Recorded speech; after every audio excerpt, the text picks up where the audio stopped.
श्री शिवाय नमस्तुभ्यम। हर हर महादेव। भगवान भोलेनाथ आप सभी की मनोकामना पूर्ण करे। इसी के साथ आज जो जानकारी लेके आई हूँ वो प्रदोष काल के संबंध में लेके आई हूँ, प्रदोष व्रत के संबंध में लेके आई हूँ।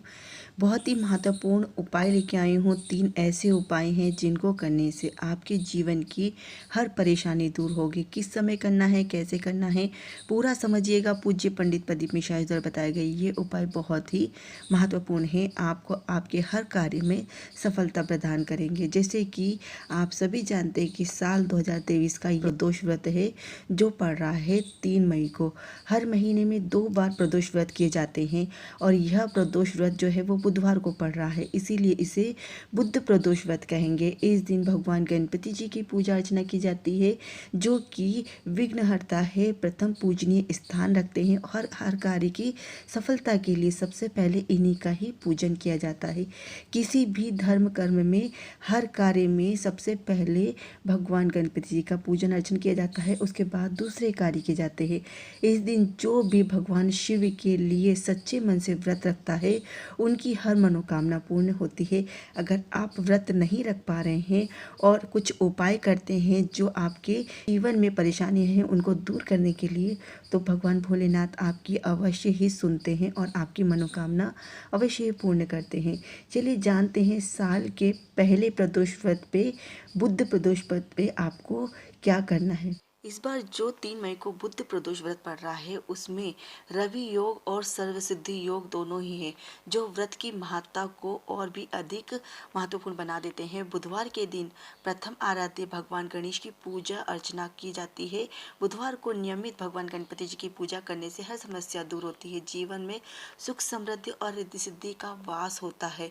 प्रदोष व्रत रखने और विधि विधान से शिव जी की पूजा करने से सारे ग्रह दोष रोग नष्ट हो जाते हैं। भगवान शिव अभय प्रदान करने वाले हैं, उनकी मन से आराधना करने से कोई भी भक्त खाली हाथ नहीं रहता। इसी तरह भगवान गणपति जी की इस दिन आप 21 दुर्वा से पूजा करें तो आपको हर कार्य में सफलता मिलती है। साथ ही हरे मूंग के लड्डू, जो हरे मूंग होते हैं ना, उनके लड्डू बना के उसका प्रसाद चढ़ाएं। बुधवार के दिन किसी भी हरी वस्तु का दान करना बहुत ही शुभ होता है। जिन जातकों की कुंडली में जैसे कि बुध कमजोर है तो उन्हें ऐसे उपाय कर लेना चाहिए। प्रदोष व्रत जो है ना, भगवान शिव का ही एक व्रत होता है। इस व्रत को करने से भगवान हमारी हर मनोकामना पूर्ण करते हैं। अगर आप प्रदोष व्रत नहीं रख पा रहे हैं तो आपको प्रदोष व्रत के दिन शिव की पूजा आराधना करना चाहिए, उसका भी आपको बहुत बड़ा फल मिलता है। प्रदोष व्रत के दिन प्रदोष काल में आपको यह उपाय करना। सबसे पहले लेना है आपको एक लोटा, चाहे तांबे का हो, चाहे स्टील का हो, चाहे मिट्टी का हो, उसमें आपको भरना है शुद्ध जल और साथ में लेना है आपको 5 बेलपत्र। 5 बेलपत्र ध्यान रखिएगा कटे फटे नहीं होना चाहिए कहीं से भी, बिल्कुल साबुत इस तरह के 5 बेलपत्र लेना है। अब एक शमी पत्र लेना है और 7 अक्षत के दाने अखंडित, यानी कि चावल के जो दाने होते हैं ना, वो बिल्कुल साबुत लेना है, टूटे फूटे नहीं होना चाहिए। इस बात का ध्यान रखिएगा। जो भी चीज़ ले रहे हैं ना वो आप अखंडित ना हो, इस बात का ध्यान रखिएगा। इन सभी चीज़ों को लेके आपको, यानी कि तीनों सामग्रियों को लेकर और आपको जाना है शिव के मंदिर में। लेकिन शिव के मंदिर में जाने से पहले आपको आपके घर का जो मंदिर है वहाँ पर जो शिव जी की तस्वीर या मूर्ति जो भी रखी है वहाँ पर आपको इस लोटे को रखना है और जो सामग्री ली है ना उसको भी वहीं रख दीजिए। साथ में आपको वहाँ पर मंदिर में, आपके घर के मंदिर में एक घी का दीपक जलाना है। घी का दीपक जलाने के पश्चात आप इन तीनों सामग्रियों को, यानी घर के मंदिर में पूजा करने के पश्चात शिव जी के सम्मुख एक दीपक जलाने के बाद आपको इन सभी सामग्रियों को और जल के लोटे के लेके जाना है शिव के मंदिर में और वहाँ जाकर इन तीनों सामग्रियों को आपको शिव जी को समर्पित करना है और एक लोटा जल जो लेके गए हैं आप, वो आप समर्पित कर दीजिए अपनी मनोकामना बोलते हुए।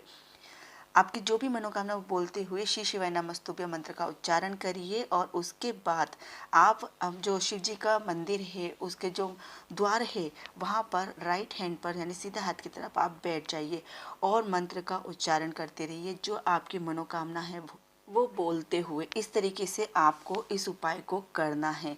चलिए दूसरा उपाय जान लेते हैं। ये बैसाख मास का बुद्ध प्रदोष व्रत है जो आज 3 मई को पड़ रहा है। तो आपको इस उपाय को अवश्य ही कर लेना चाहिए। दूसरे उपाय को आपको क्यों करना है? अगर आप किसी भी व्यापार व्यवसाय को शुरू कर रहे हैं, किसी भी तरह की कोई दिक्कत आ रही है, किसी भी एग्जाम में जा रहे हैं, तो आपको इस उपाय को करना है। इस उपाय को कैसे करना है अच्छे से समझ लीजिए। इस उपाय में आपको लेना है एक धतूरा, साथ में लेना है बेल पत्र के पत्तियां ना लेके बेल वृक्ष के जो कांटे होते हैं ना, वो 7 कांटे आपको लेना है।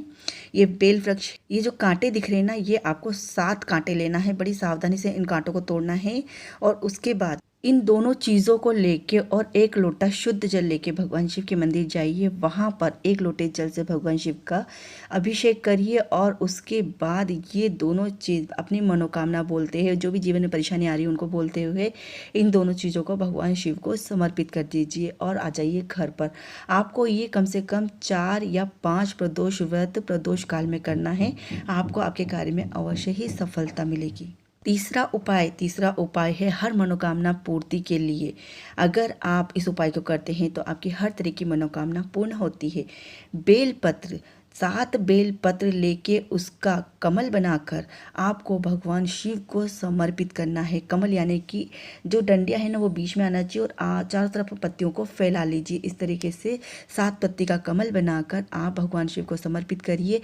जरूरी नहीं है कि बेलपत्री आप वृक्ष से तोड़ के ही लेके आएँ। शिव जी पे चढ़ी हुई बेल पत्रियों को धोकर और उसका आप इस तरह से ब्रह्म कमल बनाकर भगवान शिव को अपनी मनोकामना बोलते हुए समर्पित कर दीजिए।